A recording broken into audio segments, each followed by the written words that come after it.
Hello दोस्तों, कैसे हैं आप सभी। हर हर गंगे, हर हर महादेव सभी प्यारे भक्तों को। दोस्तों, आज के इस खास इन्फॉर्मेटिव वीडियो में मैं आपको उत्तराखंड के एक पवित्र और प्रमुख तीर्थ स्थलों में से एक हरिद्वार के दर्शन और यात्रा की संपूर्ण जानकारी देने वाला हूं। अगर आप भी पावनी मां गंगा के अमृत जल में स्नान और हरिद्वार घूमने की प्लानिंग कर रहे हैं तो आप एकदम सही वीडियो देख रहे हैं। यह वीडियो आपकी बहुत ज्यादा हेल्प करने वाली है। इस वीडियो में हम लोग जानेंगे आप यहाँ तक कैसे पहुँचेंगे, यहाँ पर पहुँचने के बाद में आपको होटल या धर्मशाला कहाँ पर लेना चाहिए, हरिद्वार में आप कहाँ कहाँ घूम सकते हैं और यहाँ घूमने का सही तरीका क्या रहता है, यहाँ पर खाने पीने की कैसी व्यवस्था है और वीडियो के एंड में बात करेंगे इस पावन यात्रा में आपका कितना बजट लगेगा। तो इस वीडियो के माध्यम से हरिद्वार यात्रा की हर एक छोटी बड़ी जानकारी आपके साथ में शेयर करूंगा। तो बिना स्किप किए एक बार इस वीडियो को पूरा जरूर देखें। तो चलिए दोस्तों, आज मेरे साथ करिए हरिद्वार की पावन यात्रा।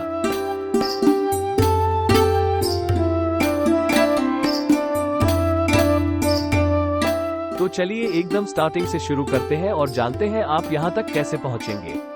हरिद्वार तक आप बस, ट्रेन, फ्लाइट, अपनी पर्सनल कार, इन सभी साधनों से बहुत ही आराम से आ सकते हैं। रोड्स वेल कनेक्टेड है सभी शहरों से। सबसे पहले बात करते हैं ट्रेन की, जो यहाँ तक आने के लिए सबसे बेस्ट तरीका रहता है। सभी प्रमुख शहरों से यहाँ तक डायरेक्ट ट्रेन मिल जाती है। आप बहुत ही आराम से यहाँ तक आ सकते हैं। दोस्तों, कमेंट बॉक्स में हर हर गंगे और हर हर महादेव जरूर लिखें। वहीं आप अगर बस से जाना चाहते हैं तो दिल्ली, पंजाब, हरियाणा, उत्तर प्रदेश, हिमाचल प्रदेश, इन सभी जगहों से आपको डायरेक्ट बस यहाँ तक मिल जाती है। रेलवे स्टेशन के सामने ही बस स्टैंड बना हुआ है। वहीं दोस्तों, अगर आप फ्लाइट से आने की प्लानिंग कर रहे हैं तो यहाँ का नियरेस्ट एयरपोर्ट देहरादून में है, जो यहाँ से 40 किलोमीटर की दूरी पर स्थित है। देहरादून आने के बाद में आप बस या टैक्सी के द्वारा से हरिद्वार तक आ सकते हैं। वहीं आप अगर अपनी पर्सनल कार से आना चाहते हैं तो यहाँ तक आने के लिए ये भी एक अच्छा तरीका रहता है। कार से आने पर आपको पार्किंग की जरूरत पड़ती है। यहाँ पर आपको बहुत से जगहों पर पार्किंग फैसिलिटीज मिल जाती है। वहीं आपको हर की पौड़ी के पास में कुछ ही दूरी पर पार्किंग फैसिलिटी मिल जाती है। मेला मैदान के पास में ही बहुत बड़ा पार्किंग स्टैंड बना हुआ है, जहां पर आप 150 से 200 रुपए में 24 घंटे के लिए अपनी कार को पार्क कर सकते हैं। तो दोस्तों, जो भी तरीका आपके लिए बेस्ट रहता है उस हिसाब से आप हरिद्वार तक आ सकते हैं। मैंने अपनी इस यात्रा को ट्रेन के माध्यम से पूरा किया है। तो अब हम लोग आ चुके हैं हरिद्वार रेलवे स्टेशन पर। अब हम लोग बात करते हैं यहाँ पर पहुँचने के बाद में हम लोगों को कहाँ पर रुकना चाहिए।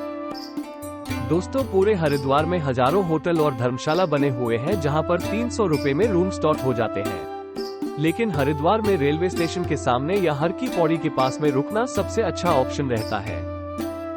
दोनों ही जगह आपको नॉर्मल होटल से लेकर वीआईपी होटल मिल जाएंगे, जिनके रूम्स के रेट 500 से स्टार्ट हो जाते हैं। और वहीं बात करें धर्मशाला की, तो स्टेशन से हर की पौड़ी रोड पर बहुत से धर्मशाला बने हुए हैं, जहां पर 400 रुपए से रूम स्टार्ट हो जाते हैं। वहीं हर की पौड़ी के पास में भी बहुत से धर्मशाला बने हैं, जहां पर 600 से 700 रुपए में आप बहुत ही अच्छा धर्मशाला ले सकते हैं। हर की पौड़ी के पास में या रेलवे स्टेशन के पास में रूम लेने से शाम को आप आरती में शामिल होने के बाद में आराम से अपने रूम पर पहुंच सकते हैं। तो इसलिए मैं आपको एडवाइस करूंगा कि आप रेलवे स्टेशन के पास में रूम ले लें, या आप चाहे तो हर की पौड़ी के पास में भी रूम ले सकते हैं। वहीं दोस्तों, अगर आप हरिद्वार में फ्री में रहना और खाना चाहते हैं तो आपके लिए सबसे अच्छा ऑप्शन रहेगा शांति कुंज आश्रम। यहाँ पर रहने की एकदम फ्री व्यवस्था है, साथ ही हमेशा यहाँ पर लंगर चलता है। आप फ्री में भोजन भी कर सकते हैं, या आप जयराम आश्रम में भी फ्री में रह सकते हैं। ये भी बहुत ही अच्छा आश्रम है, आप चाहे तो यहाँ पर भी रुक सकते हैं। तो दोस्तों, यहाँ पर मैंने आपको रुकने के सभी ऑप्शंस को बता दिया है। आपका जैसा प्लान हो उस हिसाब से आप यहाँ पर रुक सकते हैं। एक अच्छा सा रूम लेने के बाद में कुछ देर आराम करेंगे और अब हम लोग जानते हैं हरिद्वार में दर्शन, स्नान और घूमने का सही तरीका क्या रहता है। तो सबसे पहले हम लोग चलेंगे विश्व प्रसिद्ध हर की पौड़ी पर मां गंगा के अमृत जल में स्नान करने के लिए। स्टेशन से हर की पौड़ी की दूरी लगभग 2 किलोमीटर की रहती है। आप चाहे तो ऑटो या फिर पैदल भी जा सकते हैं। ऑटो वाले आपसे 20 रुपए का किराया लेते हैं। तो अब हम लोग ऑटो लेकर पहुँच चुके हैं। हर की पौड़ी के पास में यहाँ पर जूता चप्पल काउंटर बना हुआ है, जहाँ पर आप फ्री में अपने जूता चप्पल जमा कर सकते हैं। आप यहाँ के मेन ब्रह्मकुंड घाट पर या इसके सामने बने घंटाघर घाट पर स्नान कर सकते हैं। ऐसी मान्यता है कि हर की पौड़ी पर स्नान करने से जन्मों के पापों से मुक्ति मिल जाती है, साथ ही साथ जीवन में नए रास्ते खुल जाते हैं।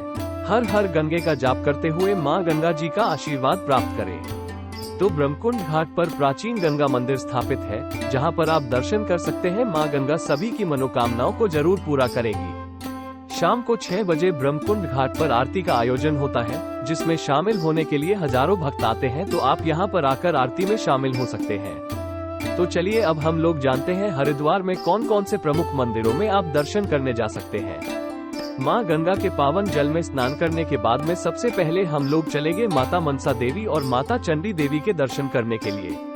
हर की पौड़ी रोड पर ही मात्र 100 से 200 मीटर की दूरी पर मनसा देवी मंदिर का पैदल मार्ग बना हुआ है। अगर आप सीढ़ियां चढ़कर जा सकते हैं तो आप पैदल चले जाइए, लेकिन सीढ़ियां यहाँ पर बहुत ज्यादा है।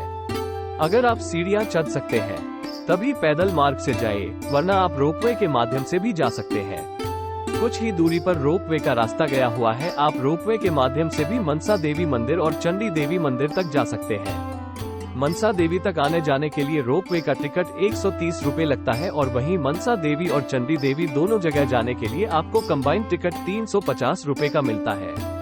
यहाँ पर आपको नॉर्मली 1 से 2 घंटे की वेटिंग मिल सकती है। तो रोपवे के माध्यम से हम लोग पहुँचेंगे मनसा देवी मंदिर में, माता मनसा देवी के दर्शन करेंगे।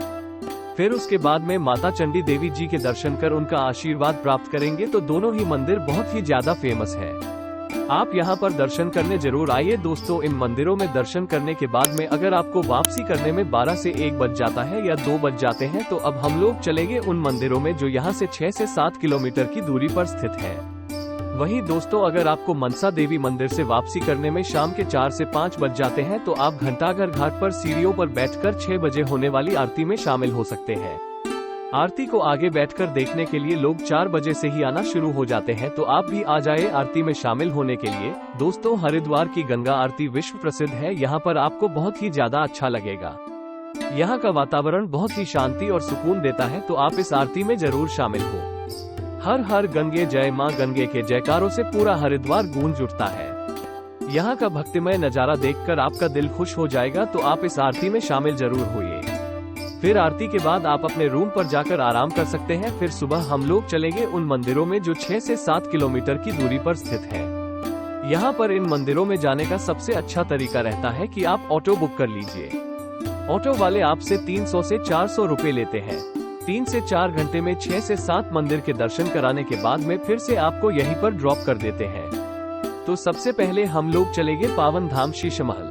यह मंदिर बहुत ही प्यारा बना हुआ है, छोटे छोटे शीशों के टुकड़ों से पूरा शीश महल बनाया गया है। यहाँ पर दर्शन करके आपको अलग ही एहसास होगा। यहाँ की खूबसूरती आप देख सकते हैं कि कितनी खूबसूरती से इस मंदिर को बनाया गया है। बहुत ही प्यारा मंदिर है, यहाँ पर घूमने और दर्शन करने जरूर आइए।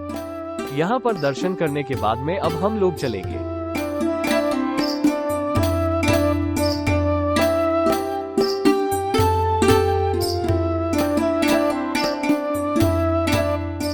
शांति कुंज। ये हरिद्वार का बहुत ही फेमस और बड़ा आश्रम है। यहाँ पर आप लंगर में भोजन कर सकते हैं, साथ ही साथ हवन पूजन भी करा सकते हैं। यहाँ पर हिमालय मंदिर भी बना हुआ है। यहाँ पर हिमालय पर्वत को बहुत ही बाखूबी से दिखाया गया है, आप यहाँ पर ध्यान कर सकते हैं। शांति कुंज में वेद माता गायत्री जी का मंदिर भी बना हुआ है, बहुत ही विशाल मंदिर है। यहाँ पर भी आप दर्शन जरूर करिए। शांति कुंज में घूमने में आपको 1 से 2 घंटे लग जाएंगे। बहुत ही अच्छा आश्रम है, आप यहाँ पर जरूर आइए। तो चलिए अब हम लोग चलेंगे अपने अगले मंदिर में। हमारा अगला मंदिर है भारत दर्शन मंदिर, जिसे वैष्णव मंदिर भी कहते हैं। मंदिर के अंदर गुफाओं का स्वरूप देकर माता वैष्णो देवी गुफा को बनाया गया है। तो बहुत ही अच्छा स्थान है, आप यहाँ पर जरूर आइए। आपको यहाँ पर दर्शन करके बहुत ज्यादा अच्छा लगेगा। कुछ ही दूरी पर भारत माता मंदिर भी स्थापित है। तो चलिए अब हम लोग चलेंगे भारत माता मंदिर में दर्शन करने के लिए। भारत माता मंदिर 7 मंजिला मंदिर है, हर एक मंजिल पर अलग अलग मंदिर स्थापित है। मंदिर में एंट्री 5 रुपए का टिकट देकर लिफ्ट के माध्यम से हम लोग सबसे ऊपरी 7वीं मंजिल पर आ जाएंगे। फिर हर एक मंजिल में दर्शन करने के बाद में नीचे उतरते हुए हम लोग सबसे नीचे आ जाएंगे। सबसे ऊपरी मंजिल पर शिव जी का मंदिर है, फिर उसके नीचे वाली मंजिल पर विष्णु जी का मंदिर स्थापित है। फिर उसके बाद में 5वीं मंजिल पर शक्ति मंदिर माता रानी का प्यारा सा मंदिर स्थापित है। चौथे खंड पर सभी प्रदेशों की कला संस्कृति और वहां के मंदिरों को दिखाया गया है। फिर उसके बाद में हम लोग तीसरे खंड पर आ जाएंगे। यहाँ पर सभी ऋषि मुनि और महापुरुषों को दिखाया गया है। आप यहाँ पर सभी महापुरुषों के दर्शन कर सकते हैं। फिर उसके बाद में दूसरे खंड पर मातृ शक्ति मंदिर स्थापित है, जहाँ पर आप सभी महान माताओं के दर्शन कर सकते हैं।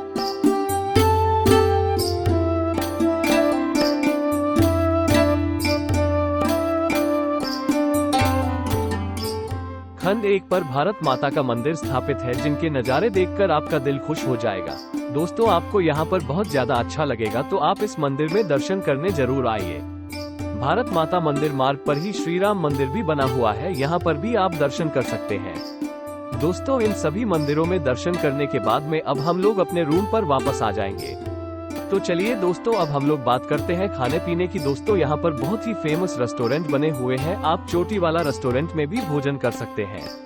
हर की पौड़ी के पास में भी बहुत अच्छे अच्छे रेस्टोरेंट बने हुए हैं, जहाँ पर आप नॉर्मल रेट पर भोजन कर सकते हैं। वहीं यहाँ पर बहुत से ढाबे भी बने हुए हैं, जहाँ पर आप 100 रुपए में थाली भोजन भी कर सकते हैं। तो दोस्तों, यहाँ पर खाने पीने की कोई भी कमी नहीं है।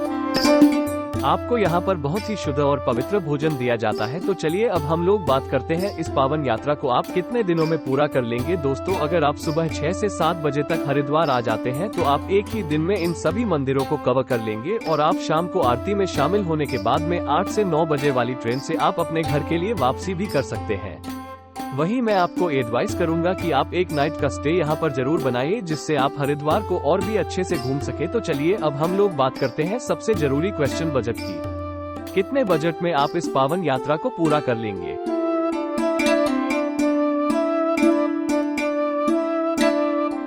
दोस्तों, मैं मानकर चलता हूँ कि आप कम से कम 2 लोग तो यहाँ पर दर्शन करने आएंगे ही। 2 लोगों में आपके होटल और ऑटो के किराए डिवाइड हो जाते हैं, तो आप मानकर चलिए कि 2500 से 3000 के बजट में बहुत ही अच्छे तरीके से इस पावन यात्रा को पूरा कर लेंगे। तो दोस्तों, इस बजट में आपका ट्रेन का किराया, होटल, खाना पीना, ऑटो, रोपवे, इन सभी चीजों को शामिल किया गया है। वहीं आप अगर VIP होटल लेते हैं, टैक्सी से सभी प्लेसेस को कवर करते हैं, फिर दोस्तों जैसा आपका बजट हो उस हिसाब से अपनी इस पावन यात्रा को पूरा कर सकते हैं। तो दोस्तों, यहाँ पर मैंने आपको हरिद्वार दर्शन और यात्रा की हर एक छोटी बड़ी जानकारी को बहुत ही अच्छे और सही तरीके से बताने की पूरी कोशिश की है। मैंने हर एक क्वेश्चन को कवर करने की पूरी कोशिश की है। अगर आपके फिर भी कोई क्वेश्चन रह जाते हैं, तो आप हमें कमेंट के द्वार से पूछ सकते हैं। बहुत ही जल्दी आपके कमेंट का रिप्लाई दिया जाएगा। दोस्तों, आपको यह वीडियो कैसा लगा और आप इस वीडियो को कहां से देख रहे हैं, कमेंट बॉक्स में जरूर बताइएगा। अगर आपको यह वीडियो अच्छा लगा तो एक लाइक जरूर करें, साथ ही साथ अपने सभी फ्रेंड्स और रिलेटिव में जरूर से जरूर शेयर करें। अगर अभी तक आपने हमारे चैनल एक्सट्रीम ट्रैवल ट्रैक्स को सब्सक्राइब नहीं किया है, तो प्लीज सब्सक्राइब जरूर करें। साथ ही साथ बेल आइकन प्रेस करने के बाद में और नोटिफिकेशन को जरूर क्लिक करें। तो चलिए दोस्तों, अब मिलते हैं किसी और वीडियो में। तब तक आप अपना और अपने परिवार का ख्याल रखें। आपकी यात्रा सफल, सुगम और मंगलमय हो। जय भारत, हर हर महादेव, हर हर गंगे।